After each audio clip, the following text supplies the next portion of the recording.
semana. Abram lá a apostila de vocês na página 17. Nós vamos falar um pouquinho agora sobre dois tipos de gênero textual que nós conhecemos, na verdade, de diversas formas, mas muitas vezes não lembramos que tem esse nome.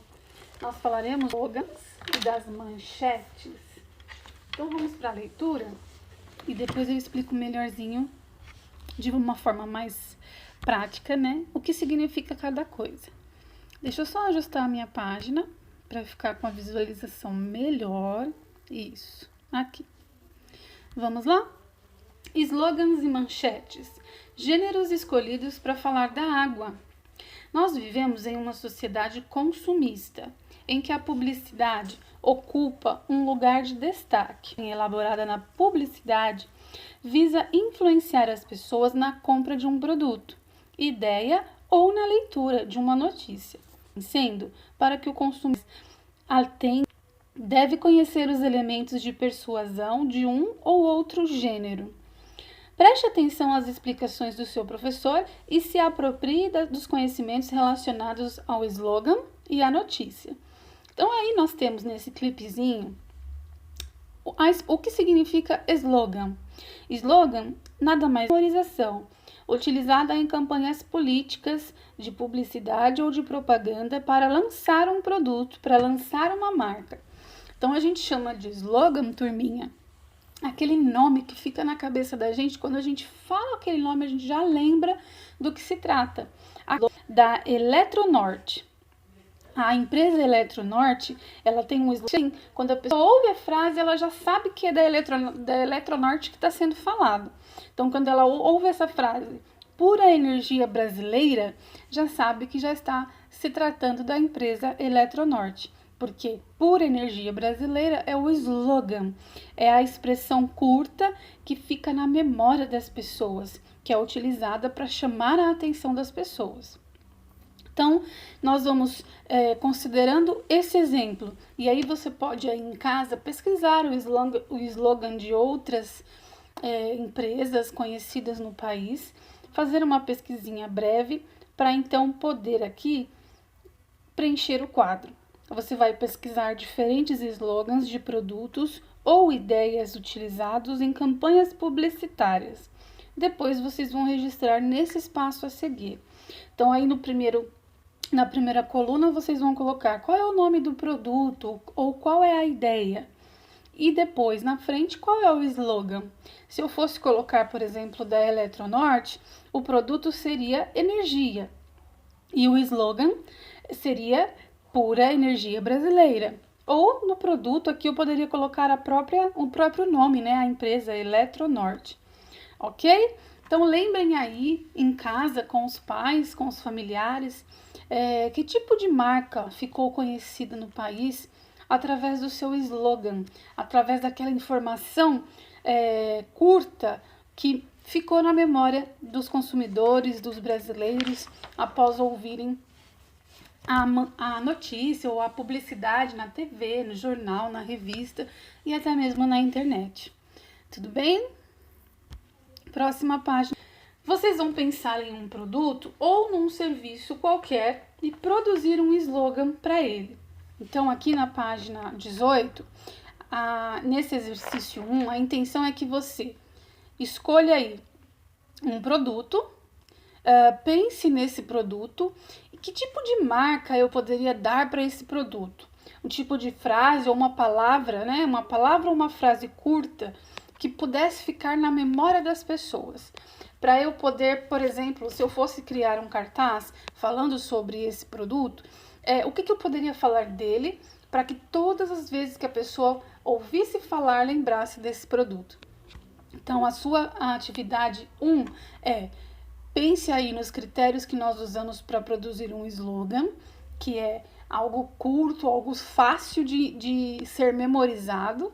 Pense num produto que de repente você poderia produzir ou até mesmo comercializar e faça um slogan para ele. Coloque aí dentro do quadro o nome desse produto e qual é a marca, né, esse slogan que vai ficar aí na memória das pessoas. Ok? Número 2. Na frase pura energia brasileira, A palavra destacada está escrita com a sílaba GI. Então, você vai aí pesquisar outras palavras escritas com essa sílaba, GI. Então, aí nas linhas você vai poder completar com outras palavras que são escritas com GI, não JI, ok?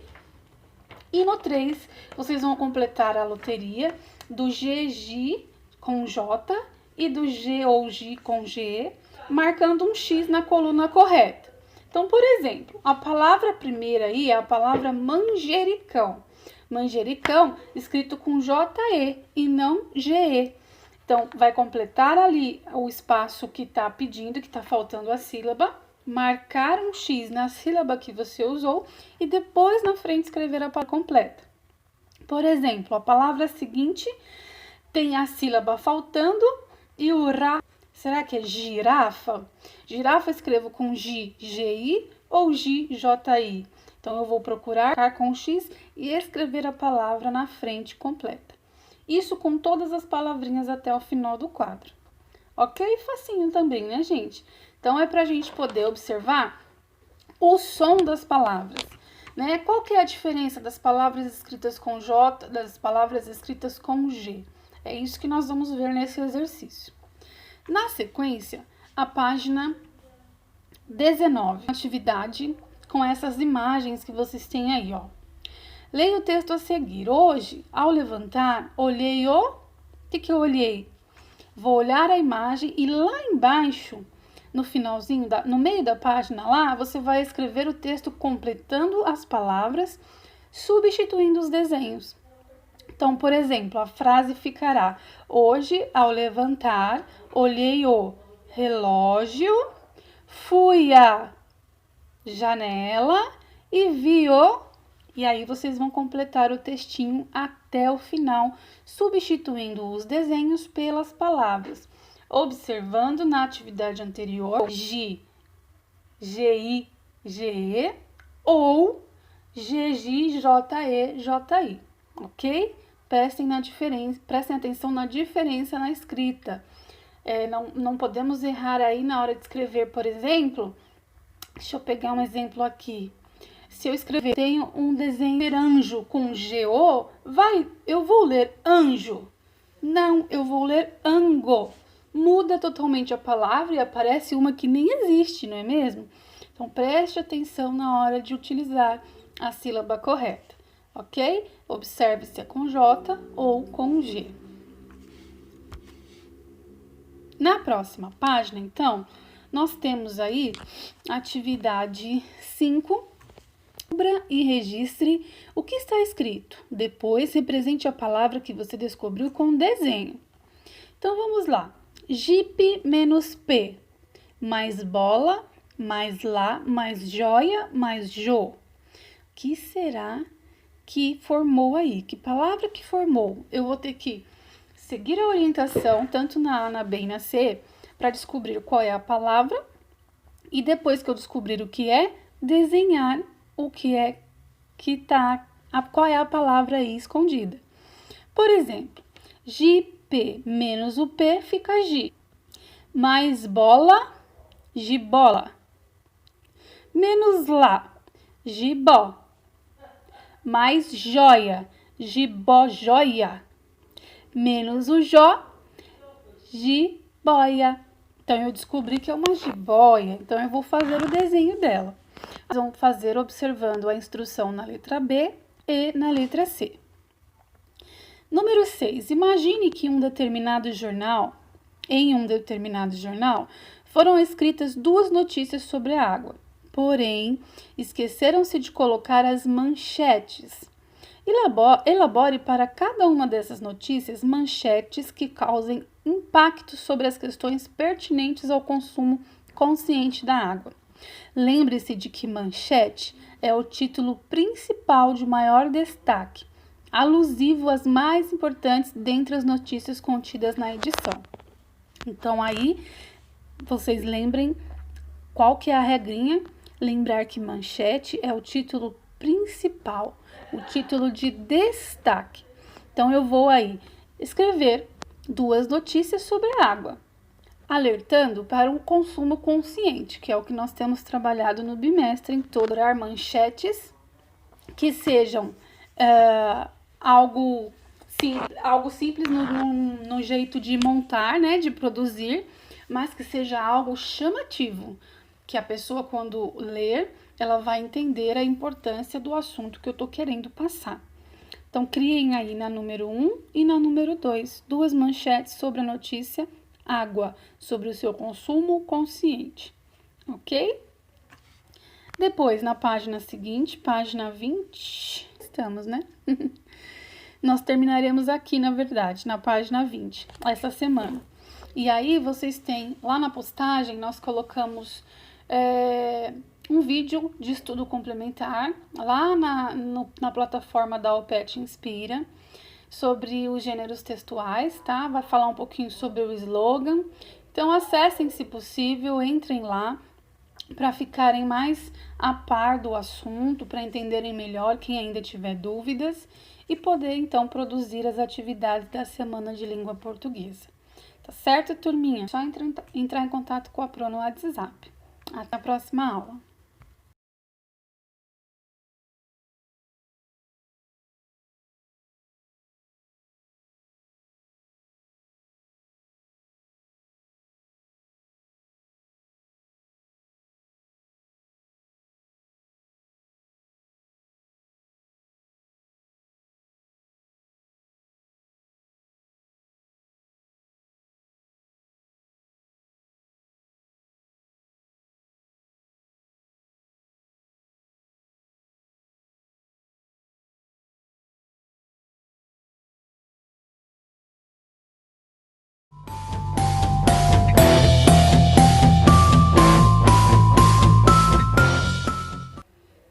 Oi, turminha! Bem-vindos à aula de matemática da semana. A página, para nós começar o seu livro, na página 66. Da semana, algumas problematizações sobre o consumo da água, que vai envolver aí tanto multiplicação, adição, né? Algumas continhas que nós faremos para relembrar. E, é claro, o cálculo, né, o raciocínio, né, que vai trabalhar um pouquinho do raciocínio aí de vocês. Vamos lá? Nós estamos estudando, iniciamos falando sobre litro e mililitro, não é mesmo, nas aulas passadas. Temos trabalhado consumo de água em todas as disciplinas e vamos continuar falando desse assunto. Só que aqui em matemática nós vamos aprender a calcular os gastos, né, e as economias no consumo de água. Como é que a gente calcula os gastos, quanto gasta, quanto não gasta, de que forma é possível economizar. Para tudo isso a gente consegue entender que nós usamos o cálculo matemático, usamos números, né? Então vamos para alguns exemplos? Aí na página 66 nós iniciamos no exercício número 1. Então prestem atenção e tentem já ir ouvindo o problema e tentando resolver, ok? Ao escovar os dentes 3 vezes ao dia, usando um copo com água sem deixar a torneira abrir de água por dia. Então, imaginem aí que hoje, por exemplo, você escovou ou vai escovar 3 vezes os seus dentes. E todas as vezes que você for escovar, você vai usar apenas um copo com água. Não vai, nada de deixar a torneira aberta lá, sem usar a água que está caindo. Quantos litros nós conseguimos assim economizar em um mês? E aí, como é que eu faço essa conta, Pro? Bom, eu preciso observar quais são os números que o probleminha está me dando, para eu poder saber qual é a conta que eu vou fazer e como que eu vou fazer para chegar no resultado final. Então, vamos lá. O probleminha está dizendo que eu vou escovar 3 vezes por dia, usando um copo com água. 9 litros de água por dia. Mas a pergunta é quanto que eu vou economizar em um mês? Então, eu preciso saber quantos dias tem um mês. E aí, nós usamos a média. Lembra que na sala de aula nós falamos na média? Alguns meses tem 31, ou tem o mês de fevereiro com 28 dias. Às vezes ele tem 29, quando é bissexto dias. Então, a gente usa a média. Então, nós usar sempre o número 30, ok? Vamos imaginar que o nosso mês tem 30 dias. Agora, se eu sei que em apenas um dia eu economizo 9 litros, em 30 dias, economizando 9 litros por dia, quanto é que eu vou economizar, turminha? Que conta que eu faço aqui? Aí a gente pensa, né? Já economizei 9 litros em um dia, eu vou ter que contar 9 litros todos os dias, até completar 30 dias. Mas existe uma forma mais rápida, não existe, de chegar nesse resultado? Usando a multiplicação. Então, aqui eu vou usar 30 vezes 9, não é isso? 30 dias vezes 9 litros economizados por dia. E aí eu vou saber quanto é que eu vou economizar esse período todo, esse mês todo, certo? Na letra B, eu quero saber quanto é que eu economizo em um ano. Gente, quantos dias tem um ano? Ou quantos meses? Dá para eu calcular dessa forma, certo? Se eu já descobri quanto eu gasto mês, uma forma rápida de eu encontrar quanto eu vou gastar em um ano é eu pegar o resultado de um mês e multiplicar pela quantidade de meses que existe no ano. Quantos meses nós temos no ano? Isso não muda, né? São sempre 12. Então, eu posso pegar a resposta da A e multiplicar por 12, que são 12 meses. E aí, eu vou descobrir quanto de água eu economizo em um ano se eu 3 vezes ao dia, usando apenas um copo de água em cada escovação. Agora, na letra C, é uma resposta pessoal. Você vai me dizer quantas pessoas moram aí na sua casa com você. Essas pessoas que moram com você tivessem a mesma atitude de escovar os dentes, todas as vezes que forem escovar os dentes, escovarem apenas com um copo de água e não... Quanto é que vocês aí, quantos litros de água vocês economizariam em um mês e em um ano? Então, agora, é cada um calculando com a quantidade de pessoas que tem dentro de casa. Então, se tem o pai, a mãe, o irmão, a irmã ou a avó, quem for que mora aí, vocês vão usar a quantidade de pessoas para multiplicar, para fazer as problematizações para chegar no resultado. Então, imaginem que eu vou dar o exemplo da minha casa, tá bom? Aqui sou eu, meu esposo e meus 2 filhos. Somos em 4 pessoas.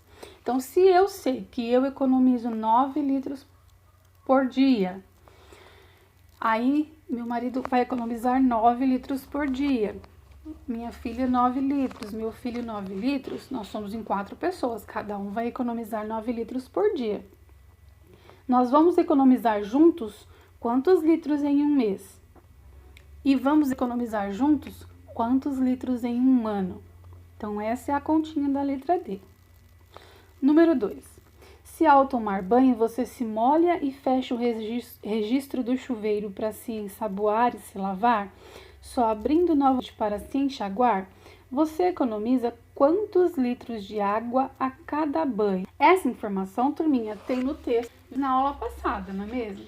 Nós vimos lá na página 65 que quando nós tomamos banho, e olha lá, eu vou ler para vocês. No banho, molhe-se, feche o chuveiro, ensaboe-se e depois abra para enxaguar.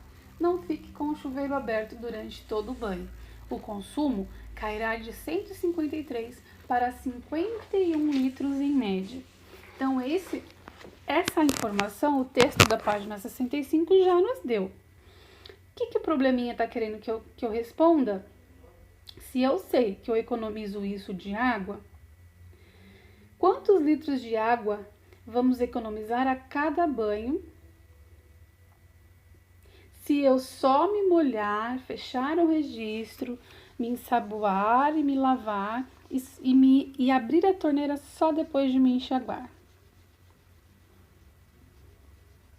Aí vocês vão me informar, de acordo com o texto, de quanto que é o consumo e para quanto ele cai. E aí você me diga, Mia, quantos litros estão sendo economizados com essa atitude, ok? Se uma pessoa toma um banho por dia, quantos litros de água ela economizará em um mês adotando essa atitude? Com a resposta que nós acabamos de descobrir, nós vamos calcular também por 30, equivalendo a um mês, ok? E aí nós vamos descobrir quantos litros de água serão economizados apenas com essa atitude, tá? De se molhar apenas, fechar o registro, se ensaboar, se lavar e abrindo somente para enxaguar, certo? Na página 67 tem a continuação dos probleminhas. Em um ano, quanto que será economizado de água com essa atitude? Se todas as pessoas que moram na sua casa adotassem essa atitude, quantos litros de água seriam economizados em um mês e quantos litros de água seriam economizados em um ano? Aí também será uma resposta pessoal, porque em cada casa existe um número de pessoas que moram nela. Então, vocês vão usar o número de pessoas que moram aí na casa para poder calcular e saber quanto que vocês poderiam economizar de água apenas adotando essa atitude no chuveiro. Número 3. Se ao lavar a louça 2 vezes ao dia, almoço e jantar, deixamos a torneira aberta, quantos litros de água serão desperdiçados? Letra A. Em um mês. Gente, observem que o que o probleminha está dizendo é que em média nós lavamos, é claro que acredito que a mãe de vocês e eu também lavo louça bem mais que 2 vezes. Mas vamos pôr aí na média, se a gente lava apenas 2 vezes, que é a louça do almoço e a louça do jantar aberta, sendo desperdiçada a água lá. São desperdiçadas cerca de 100 litros de água todas as vezes. Então, quantos litros de água serão desperdiçados em um mês? Eu preciso saber quantos dias tem um mês, isso nós já descobrimos, ok? Então, eu vou multiplicar pela quantidade de vezes que eu abro a torneira para lavar a louça. Eu abro no almoço gastando 100 litros e abro no jantar gastando mais 100 litros, não é isso? Vezes os 30 dias que existem no mês. Quantos litros de água será que são desperdiçados? Isso que vocês terão que descobrir. Na sequência, descobrir então em quantos litros serão gastos em um ano. Ok? 4. Uma torneira pingando desperdiça em média 46 litros de água por dia. Numa casa que tem 3 torneiras pingando, quantos litros de água serão desperdiçados por dia? Então, aqui tá fácil, né, gente? Se uma só torneira desperdiça 46 litros, 3 torneiras vão desperdiçar juntas. Posso somar? Pode, mas existe a forma de multiplicar que o resultado vem bem mais rápido. E em um mês, a mesma coisa, usem o mesmo critério para chegar no resultado, ok? De água potável, as atitudes não adequadas encarecem a conta de água no final. Pelo tratamento e fornecimento de água, terá de tratar mais água, ou seja, terá de tratar também a água desperdiçada pela falta de atitudes de uso consciente da água potável. Então, aí é um alerta para que nós, enquanto cidadãos, enquanto pessoas, tenhamos cuidado em consumir a nossa água conscientemente, né, para não desperdiçar, para evitar ao máximo o desperdício, para que esse bem nunca acabe, nunca nos falte, não é mesmo? Aí na sua casa seja aí quem vai alertar a todos sobre essa consciência. Quando você vê alguém aí desperdiçando água para tomar banho, para lavar louça, uma torneira que esteja pingando ou um quintal que está sendo lavado, presta atenção e alerte a todos da sua família. É necessário cuidar para que essa água não acabe, ok? Então, seja aí alguém que vai cuidar desse bem aí dentro da sua casa. E havendo dúvidas em relação aos probleminhas, entre em contato comigo, tá bom?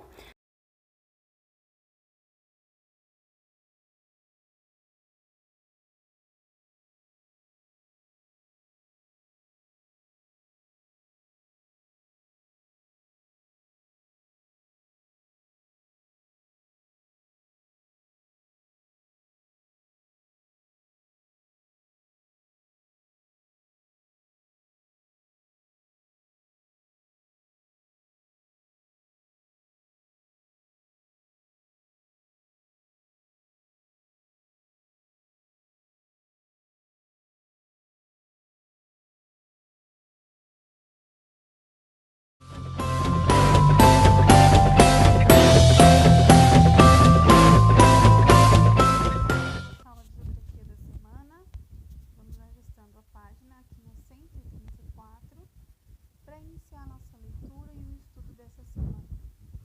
Na página 134, com o tema aí, ó, onde estão nossas águas? Então, nós vamos observar os mapas, né? Os mapas Brasil Hidrografia, Brasil Bacias Hidrográficas e também as fotos dos rios brasileiros que mostram essas bacias hidrográficas do Brasil, o local onde nascem os rios.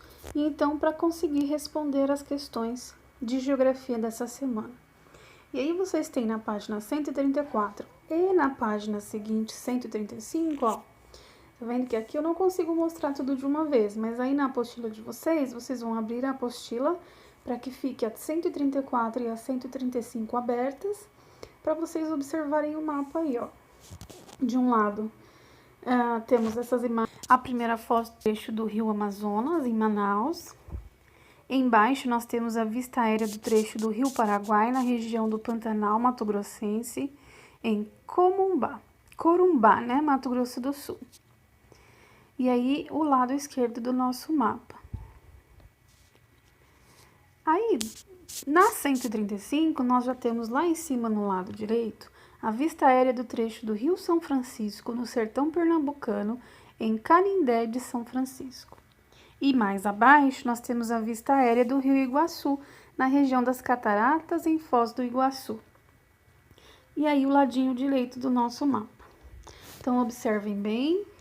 Observem os rios, os principais, né? Rios na 134, página seguinte.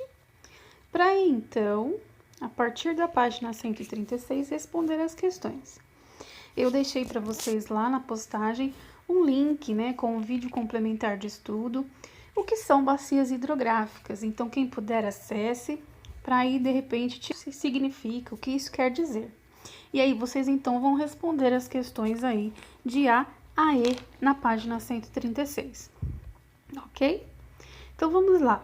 Interpretando os dois mapas anteriores, complete as atividades propostas. Na letra A maior bacia hidrográfica brasileira é a bacia, e aí você vai responder qual é a bacia hidrográfica que é a considerada maior do Brasil, a maior bacia brasileira.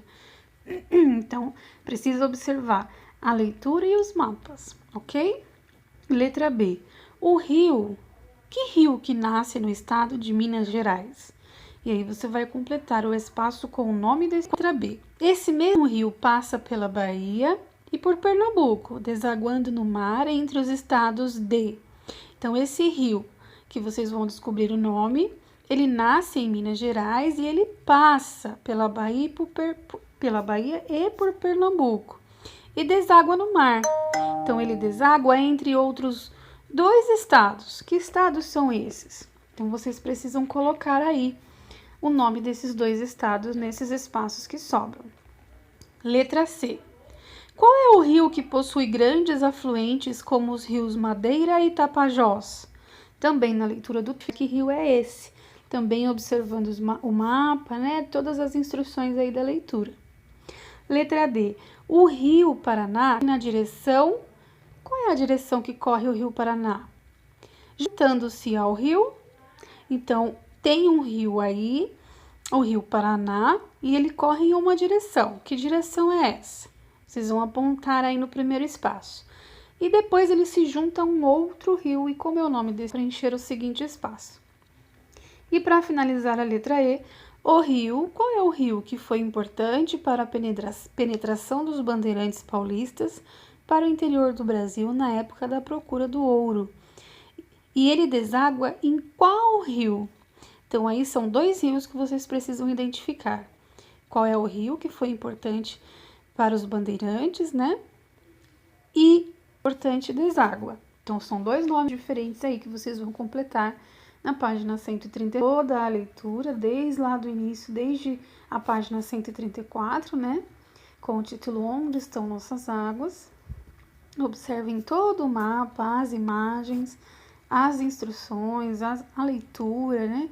Da página seguinte, ó, página 136. E se ficar alguma dúvida, vocês podem entrar em contato com a Pro.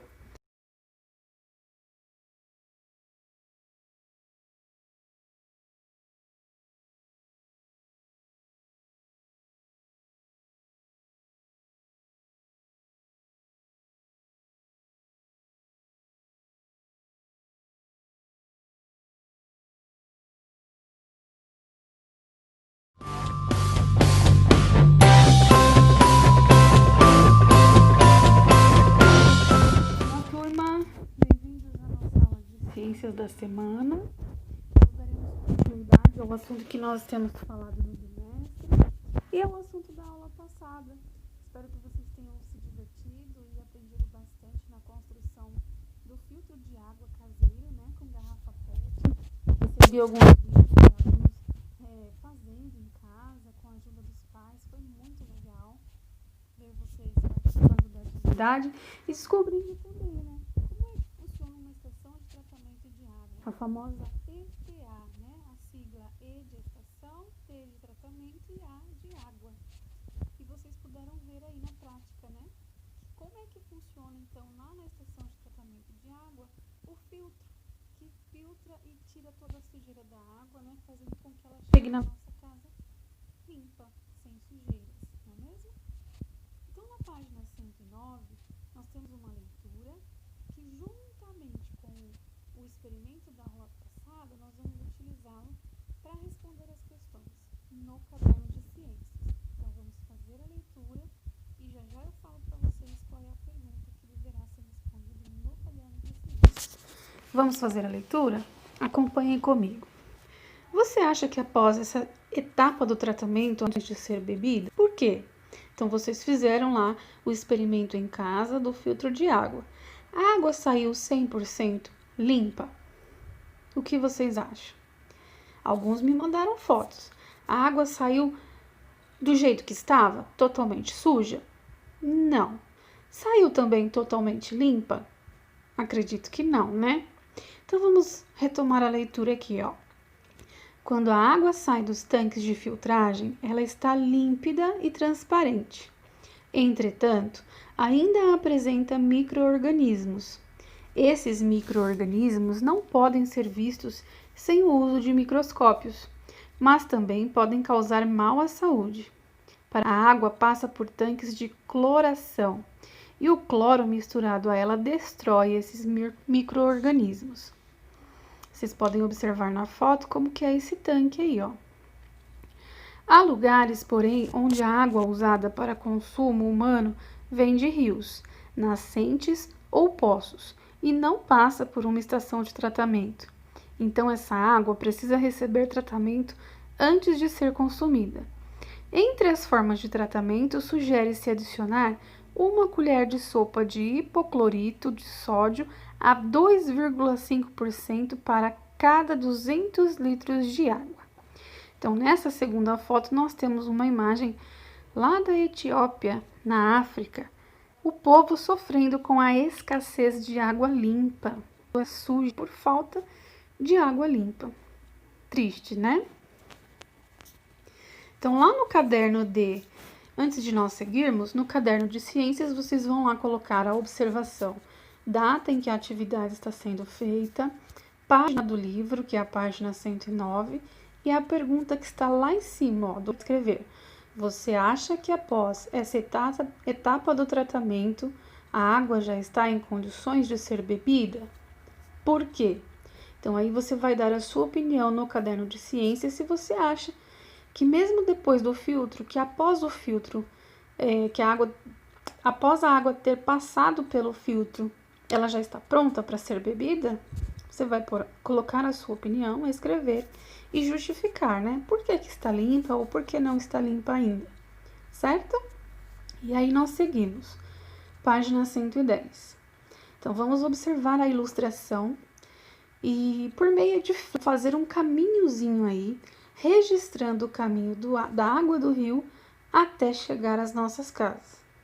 Então, no Brasil, a água que chega à maioria das pessoas passa por uma estação de tratamento e é distribuída à população. Utilizando as informações contidas no texto e com a orientação de seu professor, indique no desenho os principais caminhos da água do rio até as casas. E aí o nosso colega diz, ufa, só de pensar no caminho da água já estou cansado. Que trabalho! Realmente, né, gente? Não é nada fácil. Embora pareça simples, nós abrimos lá, já limpinha, pronta para ser usada. Existe todo um processo trabalhoso, né? Nós vimos para que ela chegue até a nossa casa de forma que a gente consiga usar. Então, aí você vai usar flechinhas, fazendo flechinhas com lápis mesmo de escrever. Qual é o caminho, então? Desde sair lá do rio até chegar à nossa casa. Qual que é o processo? Por onde essa água passa? Primeiro, quais são as etapas dessa água até ela chegar às nossas torneiras de forma já pronta para ser usada. E aí eu deixei também lá na postagem um vídeo para estudo complementar do tratamento da água da Sabesp, que é uma empresa, né, que fornece água para nós. Então, assim, acompanhe o vídeo, clica lá, coloca o link, assista, para você entender melhor, um pouquinho melhor, né, como que é o funcionamento, então, desse tratamento da água. E aí vocês farão essa atividade, com certeza, com maior facilidade. Tudo bem, turminha? Encerramos por aqui. Um beijo no coração. Se cuidem, fiquem em casa e até a próxima.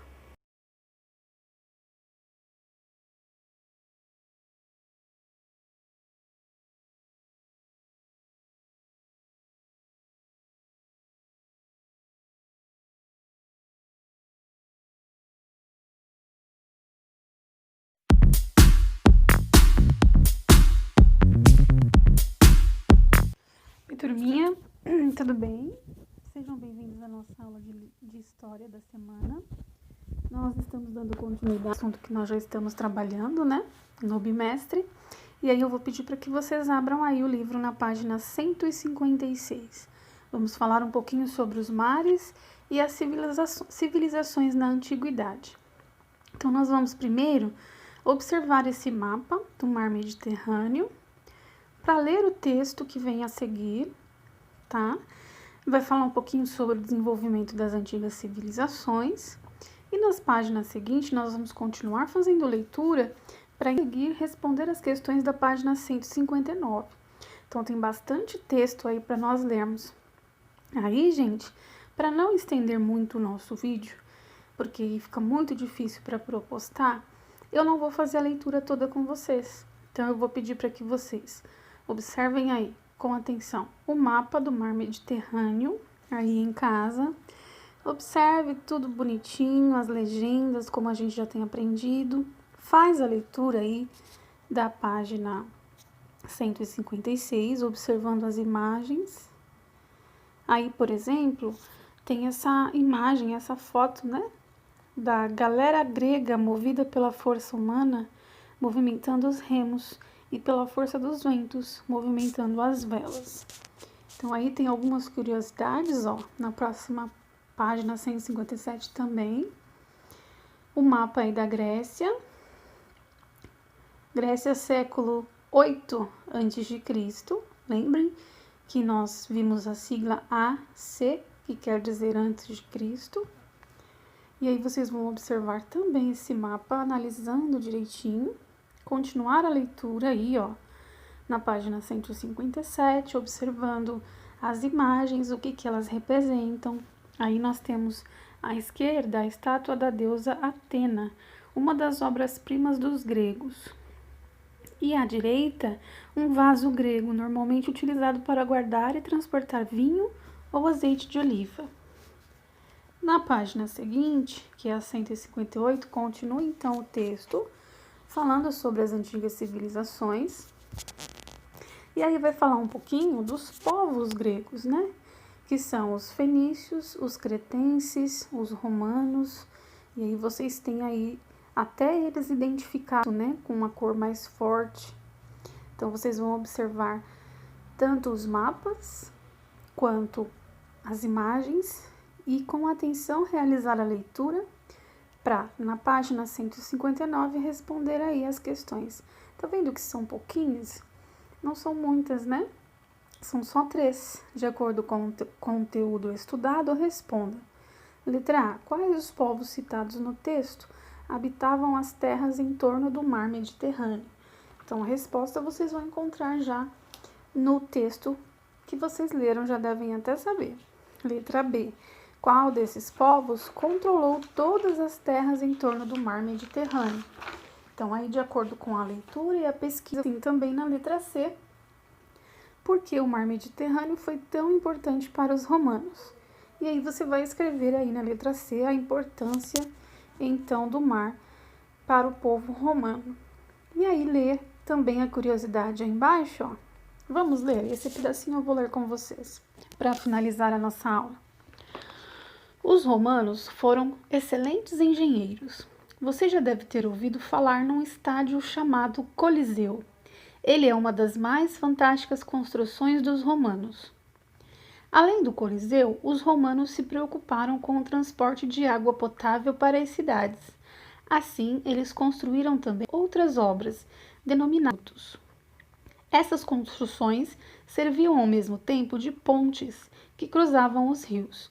Observem na imagem ao lado um desses aquedutos preservado nos dias de hoje.